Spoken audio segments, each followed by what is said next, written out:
ఏపీలో ఒక కొత్త బ్యాక్టీరియా వల్ల ప్రస్తుతానికి ఒక వ్యాధి వ్యాపిస్తుంది. ఆ బ్యాక్టీరియా పేరు స్క్రబ్ టైఫస్. ఈ స్క్రబ్ టైఫస్ అనే ఈ బ్యాక్టీరియా వల్ల ఒక మహిళ మృతి చెందిందంటే అర్థం చేసుకోండి.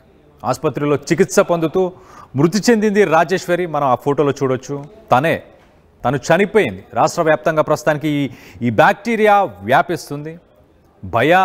భయానికి గురవుతున్నారు ప్రజలు, భయపడుతున్నారు, ఆందోళన కూడా వ్యక్తం చేస్తున్నారు. ఇటు ప్రస్తుతం రాష్ట్రంలో 1317 స్క్రబ్ టైఫస్ పాజిటివ్ కేసులు ఉన్నాయి. అలాగే చిత్తూరులో 379, కాకినాడలో 141, విశాఖపట్నంలో 123, కడపలో 94, నెల్లూరులో 86, అనంతపురంలో 68, తిరుపతిలో 64, విజయనగరంలో 59, కర్నూలులో 42, అలాగే అనకాపల్లిలో 41, శ్రీకాకుళంలో 34, అన్నమయ్యలో 32, గుంటూరులో 31, నంద్యాలలో 30 కేసులు.